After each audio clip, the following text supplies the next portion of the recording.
समझेन तस्मै श्री गुरुवे नमः।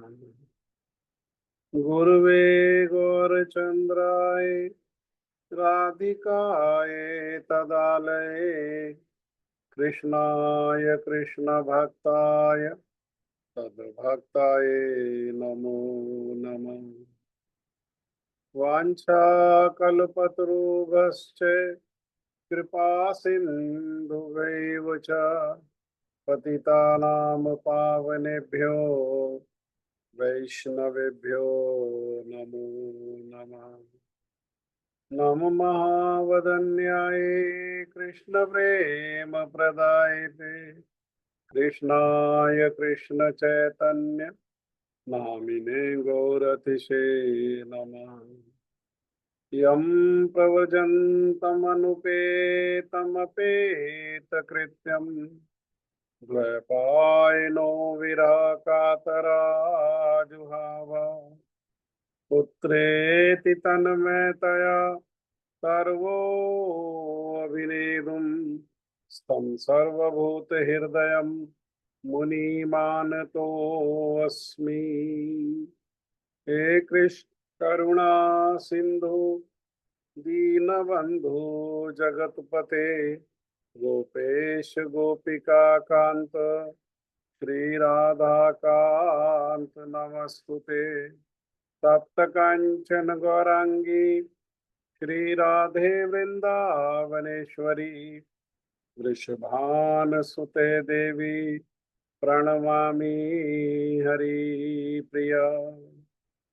भक्त्या विहीनयपराधलक्षे क्षिप्तश्च कामादि तरङ्गमध्ये भामयि त्वां शरणं प्रपन्ना वृन्दे नमस्ते चरणारविन्दम् वृन्दे नमस्ते चरणारविन्दं वृन्दे नमस्ते चरणारविन्दम्। श्रीकृष्ण चैतन्य प्रभु नित्यानंद श्री अद्वैत गदाधर श्रीवासादि गौर भक्तवृंद। हरे कृष्ण कृष्ण कृष्ण हरे हरे हरे राम राम राम हरे हरे। मैं सबसे पहले मेरे गुरुपाद पद्म नित्य लीला प्रविष्ट ओम विष्णुपाद परमहंस परिव्राज काचार्य अस्तोतर शत युगाचार्य श्री श्रीमद् भक्ति वेदांत श्रील नारायण गोस्वामी महाराज जी के अभय चरणारविंद में अनंत कोटि दंडवत प्रणाम करते हुए उनकी कृपा याचना करता हूँ। तदुपरांत नित्य लीला प्रविष्ट ओम विष्णुपाद स्तोत्र श्री श्रीमद् भक्ति वेदांत स्वामी महाराज शील प्रभुपाद जी के चरण सरोज में अनंत कोटि दंडवत प्रणाम। रूप अनुग गुरु परंपरा के चरणों में अनंत कोटि दंडवत प्रणाम। कथा के श्रोतावृंद वैष्णव वैष्णवी माता भाई बहन प्रभु आप सभी का हार्दिक अभिनंदन। आप सभी को मेरा यथा योग्य प्रणाम। श्रीमद् भगवद गीता यथारूप अध्याय 2 श्लोक संख्या 42 और 43 42 और 43। यामिमां पुष्पितां वाचं प्रवदन्ते विपेश्चित् वेदवादरता पार्थ न अन्यद् अस्ति इति वादिनः। या इमां पुष्पितां वाचं प्रवदन्ते विपेश्चिता वेदवादरता पार्थ न अन्यत् अस्ति इति वादिनः कामात्मना स्वर्गपरा जन्म कर्म फल प्रदान क्रिया विशेष बहुलाम भोग ऐश्वर्य गतिम प्रति कामात्मना स्वर्गपरा जन्म कर्म फल प्रदान क्रिया विशेष बहुलाम भोगैश्वर्य गतिम प्रति। बोलिए।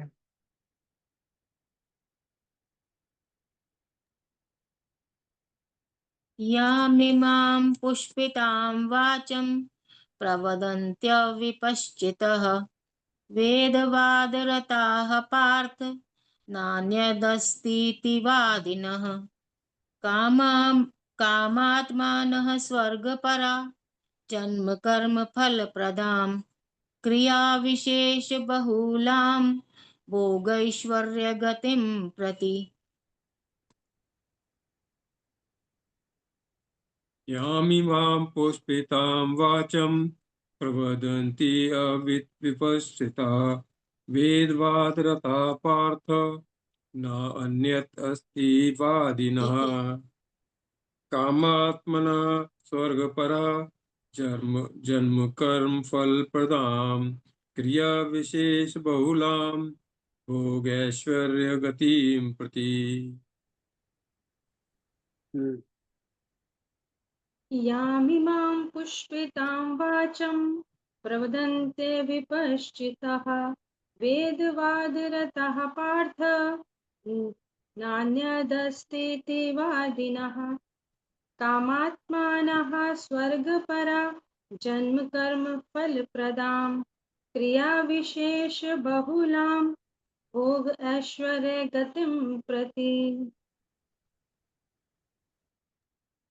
हरे कृष्ण।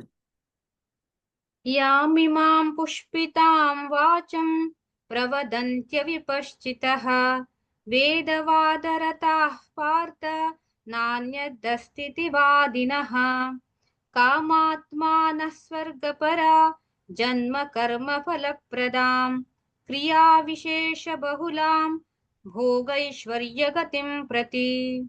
हरे कृष्ण। हरे कृष्ण प्रभु जी। यामिमां पुष्पितां वाचं प्रवदन्त्य विपश्चितः वेदवादरताः पार्थ नान्यदस्तीति वादिनः कामात्मानः स्वर्गपरा जन्म कर्म फलप्रदां क्रिया विशेष बहुलां भोगैश्वर्य गतिं प्रति। हरे कृष्ण।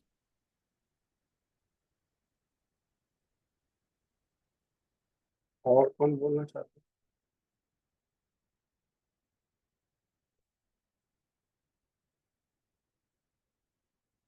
हैं?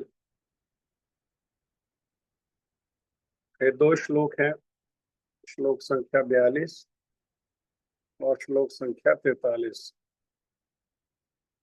इनका अनुवाद इस प्रकार से है कि अल्प ज्ञानी मनुष्य, अल्प माने जिन्हें थोड़ा ही ज्ञान है, ज्ञान तो है लेकिन थोड़ा ज्ञान है। कितना ज्ञान है? जितना पशुओं को, पक्षियों को, जल में रहने वाले जीवों को, जमीन के नीचे रहने वाले जीवों को, सबको जितना ज्ञान है उतना ही ज्ञान जो है इस प्रकार के मनुष्य को है। सबको कितना ज्ञान है? तो सबको 4 प्रकार का ज्ञान है। आहार, निद्रा, भय और मैथुन। आहार माने खाना, खाने का ज्ञान सबको है, बल्कि खाने का ज्ञान मनुष्य से पशु को अधिक अच्छे से है। पशु जानते हैं कौन सी चीज उनके खाने के लिए बनी है और कौन सी चीज उनके खाने के लिए नहीं बनी है।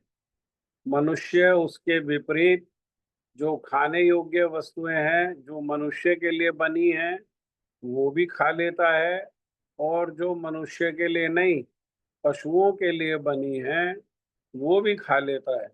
और कई तो ऐसी वस्तुएं हैं जो पशु भी जिसको व्यवहार नहीं करते हैं उसको भी खा लेता है। जैसे ये तम्बाकू है, तम्बाकू को गधा भी, गधे को सबसे कम पशुओं में भी सबसे कम बुद्धिमान माना जाता है, उसको सबसे कम ज्ञानी माना जाता है। लेकिन उस गधे को भी इतनी बुद्धि है कि उसको तम्बाकू नहीं खाना, तम्बाकू उसके लिए नहीं बना है। तो गधे को चाहे 15 दिन भूखा रखो और फिर तम्बाकू के खेत में अगर छोड़ दो तो वो भूखा तो मर सकता है लेकिन तम्बाकू नहीं खा सकता। हाँ, और दूसरी ओर मनुष्य जो है वो तम्बाकू उसके लिए बना ही नहीं है, तम्बाकू तो बना ही नहीं उनके लिए, तब भी क्या करेंगे, उसको खा भी जाएंगे, जानते भी हैं कि उसको खाने से, उसको पीने से उनके पहले बहुत सारे लोगों को कैंसर, टीबी आदि का बहुत असाध्य रोग हुआ है। लेकिन तब भी क्या करते हैं, ये सब जानते हुए भी, और जो पैकेट है, पैकेट के ऊपर लिखा होने पर भी, पैकेट के ऊपर वार्निंग भी लिखी होती है कि इट किल्स, ये मारने वाला है, तब भी क्या करते हैं, तब भी खा जाते हैं। हाँ, तो इतना जो अल्प ज्ञान, अर्थात इतना अल्प ज्ञान मतलब जिसको गधे के जितना भी ज्ञान नहीं है, केवल क्या ज्ञान है, केवल इंद्रिय तृप्ति का जिनको ज्ञान है, ऐसे जो मनुष्य हैं वो क्या करते हैं, वो वेदों के उन अलंकारिक शब्दों के प्रति अत्यधिक आसक्त रहते हैं। ऐसे शब्द जो अलंकार पूर्ण है, अलंकार पूर्ण कैसे हैं, जहां इंद्रिय तृप्ति अधिक है, जिन शब्दों में इंद्रिय तृप्ति अधिक है उन शब्दों के प्रति क्या है, वो अत्यधिक आसक्त रहते हैं। ऐसे शब्द कौन से हैं, जो स्वर्ग की प्राप्ति, अच्छा जन्म, शक्ति इत्यादि के लिए विविध सकाम कर्म, सकाम मतलब कामना के साथ, सा जमा काम जमा कर्म, सा मने साथ में, काम मने कामना, और कर्म मने क्रिया। वो सकाम कर्म करने की संस्तुति करते हैं, खुद भी करना चाहते हैं और लोगों को भी इसी प्रकार का प्रचार करते हैं। क्या कहते हैं, खाओ पियो ऐश करो, बस यही जीवन है। इंद्रिय तृप्ति तथा ऐश्वर्य में जीवन की अभिलाषा के कारण वे कहते हैं कि इससे बढ़कर और कुछ नहीं। हम्म, ये वेद में से ये निकालते हैं वो लोग। वेद जो है, वेद का अर्थ है जानना। तो अलग अलग स्तर के लोग, अलग अलग बुद्धि के लोग, अलग अलग ज्ञान के लोग अलग अलग चीजों को वेद में से जानना चाहते हैं। इसीलिए वेद का 3 विभाग किया गया। पहला विभाग है कर्म कांड, दूसरा विभाग है ज्ञान कांड, और तीसरा विभाग है उपासना कांड। उपासना को ही भक्ति कहते हैं। क्यों? क्योंकि वेदों का जो वास्तविक तात्पर्य है, वेद का जो वास्तविक अर्थ है, वेद का अर्थ क्या है, वेद का अर्थ है जानना। क्या जानना, कि मैं कौन हूं, मैं आत्मा हूं, आत्मा का क्या स्वरूप है, मेरा क्या कर्तव्य है, मेरा किससे संबंध है, जिनसे संबंध है वो भगवान है, वो भगवान का क्या स्वरूप है, वो भगवान के कैसे गुण हैं, और मेरा नित्य सनातन उनसे किस प्रकार का संबंध है। ये सब जानना का अर्थ है वेद। लेकिन जो अल्प ज्ञानी हैं, जो कम बुद्धि वाले हैं, जिनकी बुद्धि भोग में लगी हुई है, वो क्या करते हैं, वो कर्म कांड को ही, कर्म कांड में क्या करेंगे, वो कर्म कांड में वो यज्ञ करेंगे, वो दान करेंगे, वो कुछ तपस्या करेंगे। किस उद्देश्य से? वो यज्ञ करेंगे, दान करेंगे, तपस्या करेंगे, तो उस सब का उद्देश्य होगा स्वर्ग की प्राप्ति। क्यों? क्यों? क्योंकि स्वर्ग में दो वस्तु है। स्वर्ग में एक तो प्रचुर मात्रा में भोग है, और स्वर्ग में एक तो सोमरस है। सोमरस पिएंगे। सोमरस पी करके क्या होता है? सोमरस पीने से इंद्रियां बलवती हो जाती हैं। इंद्रियां बलवती होकर के उनमें चंचलता हो जाती है। चंचलता आने पर इंद्रियां भोग की कामना करती हैं, और वो भोगने क्या, वहां पर क्या है, वो नंदन कानन वन है। और नंदन कानन वन में स्त्रियां, सुंदर सुंदर स्त्रियां हैं। वहां क्या करेंगे? उन सुंदर सुंदर स्त्रियों का भोग करेंगे। आयु अधिक, इंद्रियां सोमरस पी करके बलवती हो जाती है। हाँ, और फिर बलवती होकर के भोग की कामना करती है, और भोगने के लिए वहां प्रचुर मात्रा में विषय है। इसीलिए कोई उनके यज्ञ का, उनके तपस्या का और उनके दान का एकमात्र उद्देश्य क्या है? वो भोग है। लेकिन इसको, भोग को भी पशुओं की तरह ना करके अगर यज्ञ आदि के द्वारा किया जाता है, तो ये मार्ग भी उन्नति का मार्ग है। क्यों? उन्नति कैसे होगी? उन्नति प्रारंभिक अवस्था में जो उन्नति होगी वो कर्म में लगेंगे। कर्म कौन सा? सकाम कर्म। कामनाओं के साथ, हृदय में भोग की बड़ी बड़ी कामनाएं हैं, हृदय में हमेशा बने रहने की कामना है, हृदय में इंद्रियां बलवती रहें, बलवान रहें, इसकी कामना है। तो और इंद्रियां बलवती रहकर रहे किस लिए? ताकि इंद्रियों के द्वारा प्रचुर मात्रा में भोग किया जा सके। ये सारी हृदय में कामना है। तो उन कामना को भी कैसे करें? उन कामना को भी वेद के अनुसार अनुशासित करते हुए कर्म कांड, अर्थात जो अलग अलग यज्ञ बताए हैं, जैसे स्वर्ग जाने के लिए अलग प्रकार के यज्ञ हैं, इंद्रियों को शक्ति प्राप्त हो उसके लिए अलग यज्ञ है, आयु अधिक हो उसके लिए अलग यज्ञ है। तो इस प्रकार के यज्ञ करेंगे, अर्थात भोग में लगेंगे। परंतु भोग में लगते लगते लगते लगते एक दिन ये ज्ञान आएगा, बुद्धि आएगी कि मैं कौन हूँ। हाँ, इस जैसे ही ये बुद्धि आएगी, इसको कहा अथातो ब्रह्म जिज्ञासा। हाँ, वेदांत सूत्र में कहा इसको अथातो ब्रह्म जिज्ञासा। अर्थात ये सारे संसार को कंट्रोल करने वाला कौन है, उसका कैसा रूप है, उसके कैसे गुण हैं, उसका कैसा स्वरूप है। हाँ, क्या मुझे, मेरा उससे कोई संबंध है? संबंध है तो क्या संबंध है? ये सारी जिज्ञासाएं हृदय में आएंगी, और ये सारी जिज्ञासाएं हृदय में आने पर फिर इन जिज्ञासाओं का उत्तर की खोज होगी।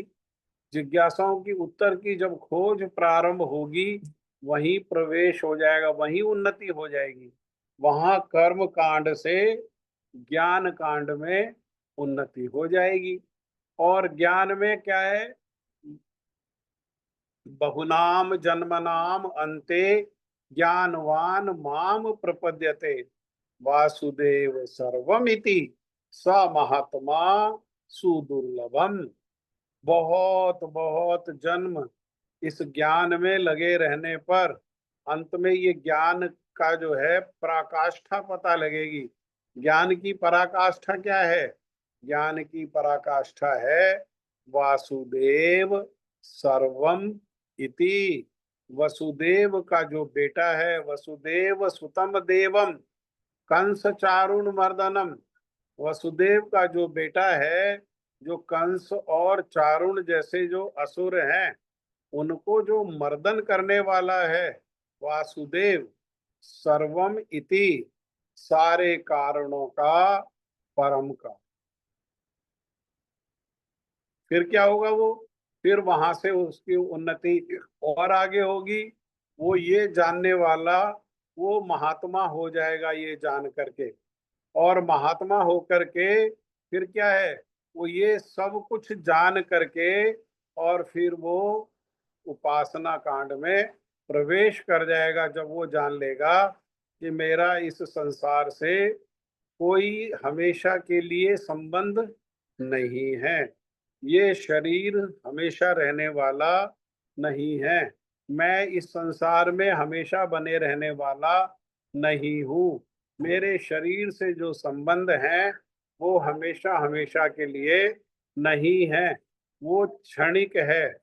मैं भी, मेरा मेरा अस्तित्व भी क्षणिक है, मेरा संबंध भी क्षणिक है, और ये संसार भी क्षणिक है। और इस संसार में जो उपलब्धियां की हैं, जो संपत्ति आदि एकत्र करी है, वो भी कैसा है, वो भी क्षणिक है, वो भी हमेशा नहीं रहने वाला, वो भी कुछ समय के लिए ही है।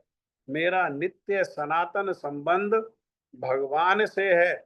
जो भगवान कैसे हैं, जो भगवान बहुत दयालु हैं, जो भगवान बहुत कृपालु हैं, विशेषकर अपने भक्तों के प्रति उनके हृदय में वात्सल्यता भरी हुई है, भक्तों के प्रति अति वात्सल्य है उन वे भगवान।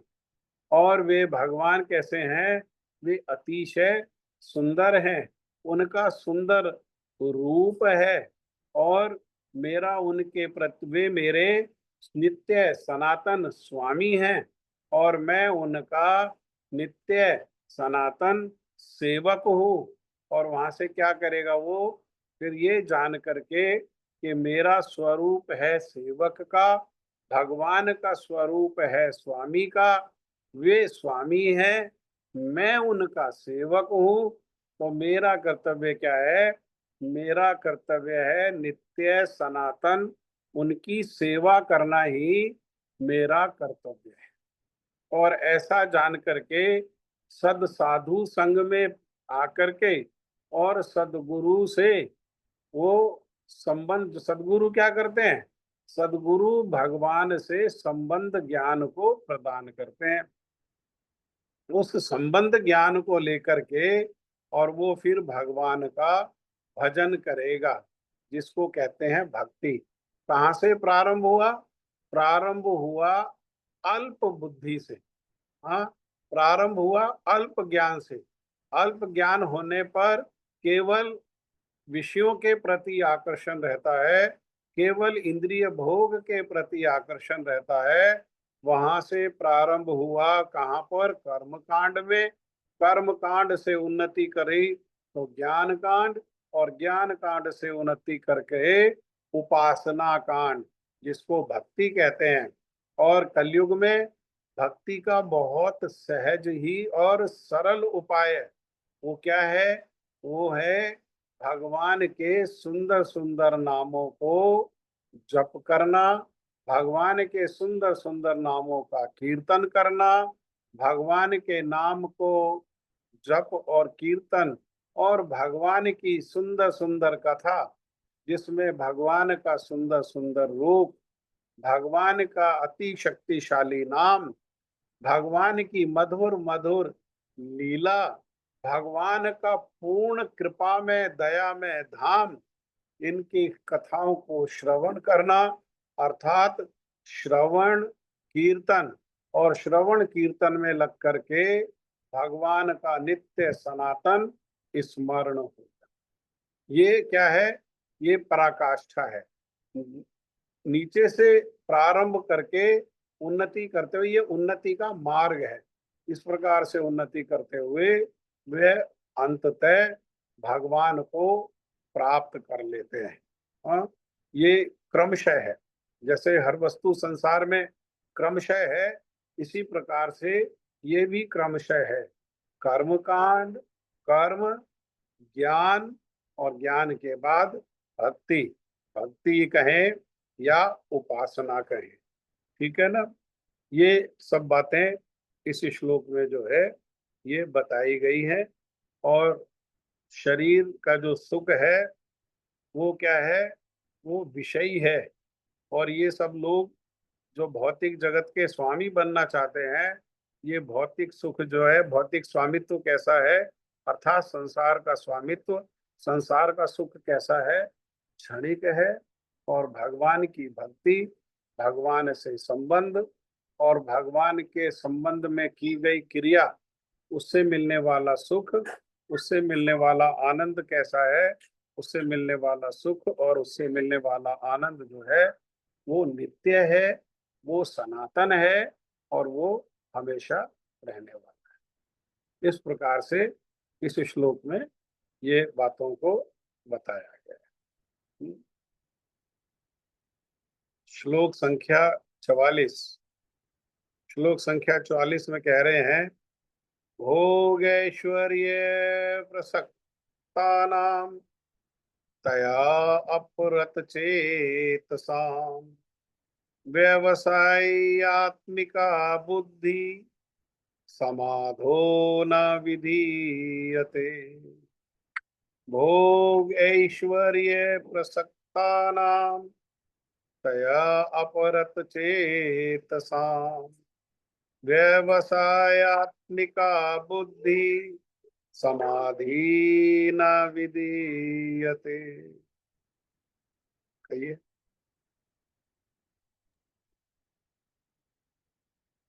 भोग ऐश्वर्य प्रसक्तानां तया अपरचेतसां व्यवसायित्मिका बुद्धि समाधौ न विधीयते। भोग ऐश्वर्य प्रसक्तानां तया अपहृत चेतसां व्यवसायात्मिका बुद्धि समाधौ न विधीयते। भोगैश्वर्य प्रसक्तानां तया अपहृतचेतसां व्यवसायात्मिका बुद्धि समाधौ न विधीयते।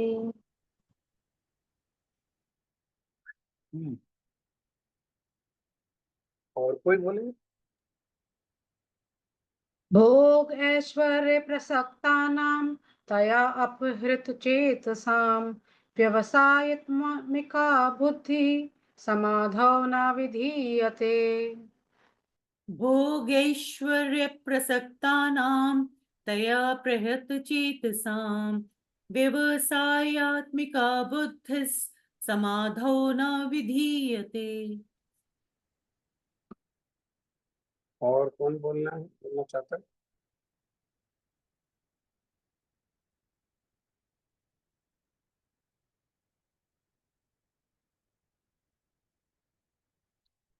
भोग ऐश्वर्य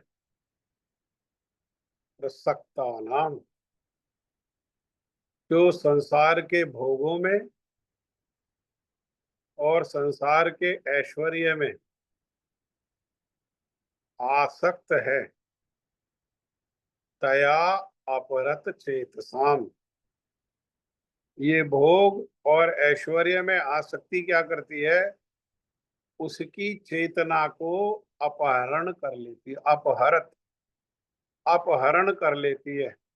अर्थात उसकी जो चेतना है, जो चेतना मूल में कैसी है, मूल में वो चेतना दिव्य है, परंतु वो ऐसा संग करने पर, भोग और ऐश्वर्य का संग करने पर वो चेतना कैसी है, वो चेतना दिव्य नहीं रहती, वो चेतना संसारिक हो जाती है, अर्थात मोह से ग्रसित हो जाती है, मोह के द्वारा ग्रसन कर लिया जाता है। जैसे अजगर होता है ना, वो पक्षी को, पशुओं को ग्रसित कर लेता है, पकड़ करके उनको चबाता नहीं है, ऐसे का ऐसा ही साबुत का साबुत निगल जाता है।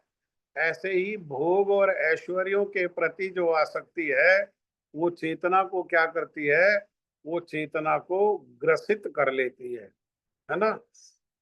और व्यवसायी आत्मिका बुद्धि, लेकिन जो दृढ़ निश्चय वाली जो भगवत भक्ति है, वो समाधि, वो तो नियंत्रित हो जाती है। और ये जो है इस प्रकार की जो भोग और ऐश्वर्य के प्रति आसक्त बुद्धि है, उसमें नियंत्रण कभी नहीं होता, वो समाधि में कभी नहीं लगती। समाधि का अर्थ क्या है कि आत्मा को समझने में मन की स्थिरता। आत्मा को समझने में मन की स्थिरता को ही क्या कहते हैं, उसको समाधि कहते हैं। लेकिन जो तो व्यवसायी आत्मिका, जिनमें श्रद्धा है और श्रद्धा से दृढ़ निश्चय करके, अर्थात भगवान को एकमात्र भगवान को लक्ष्य करके वो क्या कर रहे हैं, वो श्रद्धा से भगवान का भजन कर रहे हैं, तो उनकी तो समाधि हो जाती। वो तो आत्मा को जान लेते हैं, आत्मा अपने आप को जान लेते हैं, आत्मा को पूरी तरीके से वो जानने वाले हैं, आत्मा के गुण को जानने वाले हैं, आत्मा के स्वरूप को जानने वाले हैं, आत्मा के स्वभाव को जानने वाले हैं और आत्मा के कर्तव्य को जानने वाले हैं। लेकिन दूसरी ओर जो मोहग्रस्त हैं भोग में और ऐश्वर्य में, वो क्या है, उनके जीवन में भटकाव होता, वो भटक जाते हैं, वो समाधि आत्मा पर स्थिर अपने मन को नहीं कर पाते, है ना। जो भगवान का भजन करने वाले हैं, वो तो एकमात्र भगवान के भजन में लगे रहते, है ना। और दूसरी ओर जो भोग ऐश्वर्य का में जिनकी बुद्धि लगी हुई है, वो क्या करेंगे वो ग्रह, वो नक्षत्र, वो मुहूर्त, वो देवी देवता, वो अनेकों प्रकार के प्रयास, चेष्टा, यज्ञ, तपस्या, ज्ञान, योग, कर्म, हाँ, दान, वो इसमें ही भटकते रहे। और कर्म को क्या करते हैं, कर्म को कर्म से काटते रहते हैं, कर्म को कर्म से काटने का प्रयास करते रहते हैं। पुण्य कर्मों को अपने किए गए पाप कर्मों, पुण्य कर्मों से किए गए पाप कर्मों को काटने का प्रयास करते रहते हैं। जबकि क्या होता है, वे इस प्रकार से कर्म करते हैं तो उस कर्मों में फंस जाते हैं। कर्म निर्दयी है, कर्म फंसाने वाला है, पाप कर्म भी फंसाने वाला है और पुण्य कर्म भी फंसाने वाला है। इसलिए पाप और पुण्य कर्मों को छोड़ करके एकमात्र भगवत भक्ति के प्रति जो क्रियाएं हैं, उन्हीं क्रियाओं को करना चाहिए। ना पाप के चक्कर में पड़ना चाहिए, ना पुण्य के चक्कर में पड़ना चाहिए। पुण्य के कर्म के फल को भी भोगना पड़ेगा और पाप के कर्म के फल को भी भोगना पड़ेगा। पाप का फल है दुख और पुण्य का फल है सुख। देखने में तो पुण्य का फल जो है वो सुख जैसा लगता है, लेकिन सुख नहीं है। यहाँ बनाने वाले ने इस संसार को बनाया कैसा है, तो भगवान ही भगवत गीता में आगे जाकर के बताएंगे ये संसार को कैसा बनाया है भगवान ने, दुखालयम अशाश्वतम। ये आलय है, आलय मने संसार, आलय मने घर। किसका आलय है, दुखों का आलय है, दुखों का घर है। जैसे पुस्तकालय, पुस्तकालय है, किसका आलय है, पुस्तकों का, वहां घर है, उस घर में पुस्तक ही पुस्तक है। औषधालय, आलय है, आलय माने घर, किसका, औषधियों का, वहां औषधि ही औषधि है। ऐसे ही ये संसार आलय है। किसका आलय, कौन बता रहा है ये बात, स्वयं भगवान श्री कृष्ण, जिन्होंने ये ब्रह्मा जी की सृष्टि करी, जिन्होंने सारे संसार की सृष्टि करी, जिन्होंने सब कुछ बनाया, जो सारे कारणों के परम कारण है, वे कह रहे हैं ये संसार दुखालयम और अशाश्वतम, क्षणिक है, टेम्परेरी है, यहाँ दुख ही दुख है। अर्थात सुख का भोग भी कैसा है, सुख का भोग भी अंततः दुख में ही है। मान लो किसी ने बहुत पुण्य अर्जन किए, बहुत पुण्य अर्जन किए, तो पुण्यों को अर्जन करने पर क्या होगा, उसको ऊंचे लोकों की प्राप्ति हो जाएगी, अधिक से अधिक स्वर्ग लोक की प्राप्ति हो जाएगी।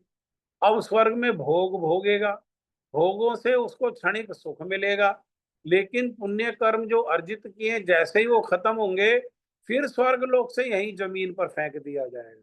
यहीं गर्मी में जलने के लिए, सर्दी में ठिठुरने के लिए, बारिश में अनेकों रोगों से ग्रस्त होने के लिए, यहाँ बार बार जन्म लेने के लिए, बार बार बूढ़ा होने के लिए, बार बार मरने के लिए, बार बार रोगी, फिर यहीं फेंक दिया जाए। तो अंततः क्या है, अंततः दुख ही है। मान लो कोई पुण्य कर्म से वो राजा बनना उसका निश्चित हो गया, कि पुण्य कर्म के फल से अगले जन्म में क्या हुआ है, उसको राजा बनना है। तो राजा बनने के लिए भी जन्म का दुख, 9 महीना माँ के गर्भ में उल्टा, है ना, मलमूत्र में जहां पर है रक्त है, मांस है, मस्सा रक्त है, मांस है, मज्जा है, हाँ, जहां पर वीर्य आदि है, जहां पर अनेक प्रकार के शुक्राणु है, अनेक प्रकार के जीव हैं, अंधकार ही अंधकार है, वहां पर 9 महीना तो उल्टा लटकना पड़ेगा। फिर जन्म लेना पड़ेगा, और जन्म लेकर के रोगी भी होना पड़ेगा, रोग भी सताएगा, बूढ़ा भी होना पड़ेगा, और मरना भी पड़ेगा। तो सुख कम है और दुख क्या है, वो दुख अधिक है। सुख कैसा है, सुख क्षणिक है, कुछ समय के लिए है, लेकिन अधिक समय के लिए क्या है, अधिक समय के लिए दुख है। इसीलिए हमारे शील रघुनाथ दास गोस्वामी पाद जी कहते हैं, धर्म, धर्म का अर्थ है वर्णाश्रम धर्म। यहाँ धर्म का अर्थ भक्ति नहीं, धर्म का अर्थ है वर्णाश्रम धर्म। जहाँ क्या है, जहाँ धर्म है, अर्थ, काम और बाद में मोक्ष। और संसार में लगे हुए लोग क्या है, वो धर्म, अर्थ और काम में ही लगे रहते हैं, मोक्ष की चिंता ही नहीं करते, मोक्ष के विषय में जिज्ञासा ही नहीं करते, मोक्ष के लिए चेष्टा ही नहीं करते, केवल धर्म, अर्थ और काम। हाँ, धर्म करो और अर्थ अर्जन करो, और अर्थ अर्जन करके क्या करो, विषयों को ले आओ और विषयों को भोगो, इसी से क्या है, संसार चलेगा नहीं। रघुनाथ दास गोसाई पाद जी कहते हैं, ना धर्मम, ऐसा धर्म करने की, अर्थात पुण्य कर्म करने की कोई आवश्यकता नहीं है, ना अधर्मम, और ना पाप करने की आवश्यकता है। तो क्या करने की आवश्यकता है, एकमात्र जीवन में श्री राधा कृष्ण युगल की भक्ति, अर्थात श्री राधा कृष्ण की प्रीति प्रसन्नता, और उनके जो सेवक गण हैं उनकी प्रीति प्रसन्नता के लिए योजना, चेष्टा, प्रयास, सारी क्रियाएं करने की आवश्यकता है, अन्यथा पाप और पुण्य में पड़ने की कोई आवश्यकता नहीं है। लेकिन जो लोग विषय से, भोग से और ऐश्वर्य से जिनकी बुद्धि मोहग्रस्त हो जाती है, वे क्या करते हैं, वे जन्म जन्मांतर तक इसी प्रकार से पाप और पुण्य के चक्कर में पड़ करके बार बार जन्म लेते हैं, बार बार मरने का दुख भोगते हैं, बार बार बुढ़ापे के कष्ट को सहते हैं, और बार बार रोग को सहन करते हैं, और जन्म से और मृत्यु के बीच में आदि दैविक, आदि भौतिक और आध्यात्मिक कलेशों को प्राप्त होते हैं। आदि दैविक मतलब देवताओं के द्वारा दिया जाने वाला कलेश, और आदि भौतिक दूसरे जीवों के द्वारा दिया जाने वाला कलेश, और आध्यात्मिक मन के द्वारा दिया जाने वाला कलेश। इसमें फंस करके वो रह जाते हैं, और जीवन कैसा है, वो जीवन जो है पूर्णतः नरक में बन जाता है। इसलिए क्या करना चाहिए, इसलिए व्यवसायित्मिका बुद्धि, हाँ, अर्थात बुद्धि को भगवान के चरणों में दे करके, और अपने आप को जानने का, भगवान को जानने में और अपने आप को जानने में, और जान करके फिर उनकी सेवा में लगाने में मन को स्थिर करना, अर्थात समाधिस्थ, समाधि में लग जाना, यही जीवन का लक्ष्य है। दूसरी ओर जिनके मन में चंचलता है, अभी भोग की कामनाएं हैं, भोग और ऐश्वर्य से जो आकर्षित हैं, वे कभी भी इस प्रकार से समाधि में नहीं लग सकते। उनके मन में चंचलता रहती है, उनका मन किसी एक विषय पर स्थिर नहीं हो सकता। एक विषय पर स्थिर नहीं होने के कारण ना तो वो स्वयं को जान पाते हैं, ना भगवान को जान पाते हैं, ना भगवान के और अपने नित्य सनातन संबंध को जान पाते हैं। वे केवल एक शरीर से दूसरे शरीर में, दूसरे शरीर से तीसरे शरीर में, एक लोक से दूसरे लोक में, दूसरे लोक से तीसरे लोक में, इस प्रकार से वे भटकते रहे। ठीक है, आज बस ये 2 श्लोक है और इसके आगे फिर हम अगले मंगलवार को अध्ययन करेंगे श्रीमद् भगवद गीता का। अब जिनकी जप का बारी है वे जप करें। हरे कृष्ण प्रणाम। हरे कृष्ण जी, धन्यवाद। करिए, जप करिए। वंदेहम श्री शिवतत्तमलम श्री गुरु वैष्णवम श्री रूपम साग्रजातम सहगणम तम सजीवा साद्वैतम सावधूतम परिजन सहितम श्री कृष्ण चैतन्य देव श्री राधा कृष्ण पदा सहगण विकास शिव शाकल्पंशन और ज्ञानति मीरांतस्य ज्ञानंजन शलाकया चक्षुरुन्मिलितं येन तस्मै श्री गुरुवे श्री कृष्ण चैतन्य कृपा कविता यामराज कृष्ण वैष्णवानां कृपावलंबन शरणं शिवभक्ति पाटे नमो विष्णुपादाय राधिकाय प्रियात्मने श्रीमते भक्तिवेदांत नारायण गोस्वामी जी नमो विष्णुपादाय कृष्णकृष्णाय भूतले श्रीमते भक्तिवेदांत स्वामी जी नामे नमो विष्णुपादाय कृष्णकृष्णाय भूतले श्रीमते भक्ति सिद्धांत सरस्वती जी नामे वांछा पतितानां पावन कृष्ण पदार्थे कृष्ण कृष्ण चैतन्य नामने वो हरे कृष्ण करुणासिंधु गोपेश गोपिकां श्री राधा कांचन गौरांगी श्री राधे वृंदावनेश्वरी वृषभानुसुते देवी प्रणमामि हरिप्रिय वृंदावनेश्वरी जय प्रियाय कृष्ण सचा कृष्ण भक्ति प्रभुते नमो नमः पश्चात्पादं तं कृष्ण मध्य रूप स्वरूपकं भक्तावतारं भक्तामि भक्तशक्तिं जय श्री कृष्ण चैतन्य प्रभु नित्यानंद श्री अद्वैत गदाधर श्रीवासादि गौर भक्त